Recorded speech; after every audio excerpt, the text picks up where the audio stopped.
అందమైన ఈ ప్రపంచంలో ప్రతి ఊరు ఒక అద్భుతమే. ఇప్పుడు మనం ఒక అద్భుతమైన ఊరు గురించి తెలుసుకుందాం. ప్రతి విలేజ్కి ఒక స్టోరీ ఉంటుంది. తాతలు కట్టిన దార్లు, గోడలు, మిద్దెలు, అమ్మమ్మలు నానమ్మలు నాటిన చెట్లు, కొమ్మలు, అత్తయ్య పిన్నమ్మ వెలిగించిన దీపాలు, లేడి పిల్లల గెంతుతూ ఆడుకున్న చిన్ని చింటూ బంటు కథలు ఎన్నెన్నో. గ్రామం అంటే కోళ్ళు, ఆవులు, గేదెలు, పాలు మాత్రమే కావు. ఇక్కడ ప్రజల ఆత్మీయతే వాళ్ళ బలం, శక్తి. తాతలు, అమ్మమ్మలు, నానమ్మలు, మామ, అత్త, బాబాయ్, పిన్నమ్మ, పెద్దమ్మ, చుట్టుపక్కల ఒక కేక్ వేస్తే గ్రామం వస్తాయి.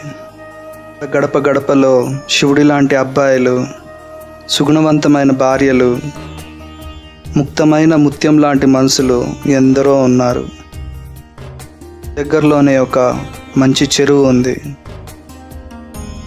మొత్తం 72 ఫ్యామిలీస్ ఉన్నాయి. సుమారు 300 నుంచి 400 మంది జనాలు ఉన్నారు.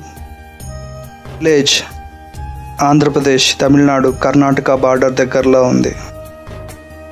కుప్పం, శాంతిపురం, క్యాసాంబలి, KGF, బెంగళూరు రూట్లో ఉంది. ప్రజలు ఎంతో తెలివైన వారు.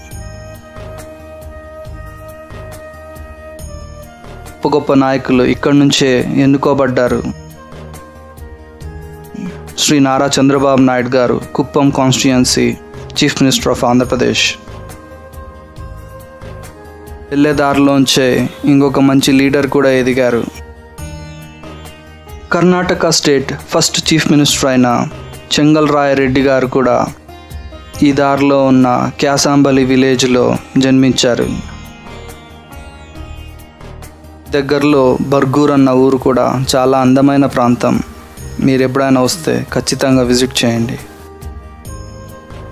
ఇక్కడ నెమళ్ళు చాలానే ఉన్నాయి. నెమళ్ళ సౌండ్స్ దారంతా వినబడుతూ ఉంటాయి.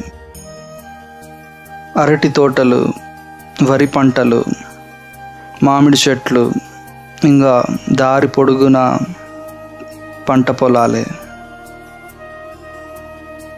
హంద్రీనివా కాలువ ద్వారా వదిలిన నీళ్లు ఇక్కడ వస్తూ ఉన్నాయి. ఇది ఒక అందమైన ప్రాంతం. ఇంకోసారి ఎప్పుడైనా ఇక్కడే క్యాంపింగ్ టెంట్ వేసుకొని పూర్తిగా ఎక్స్ప్లోర్ చేసి వీడియో చేస్తా. I hope you like the video. మీకు ఈ వీడియో నచ్చినట్లయితే మీ ఫ్రెండ్స్కి షేర్ చేసి నా ఛానల్ సబ్స్క్రైబ్ చేసుకొని ఒక లైక్ కొట్టండి. Thanks for your time guys. Bye.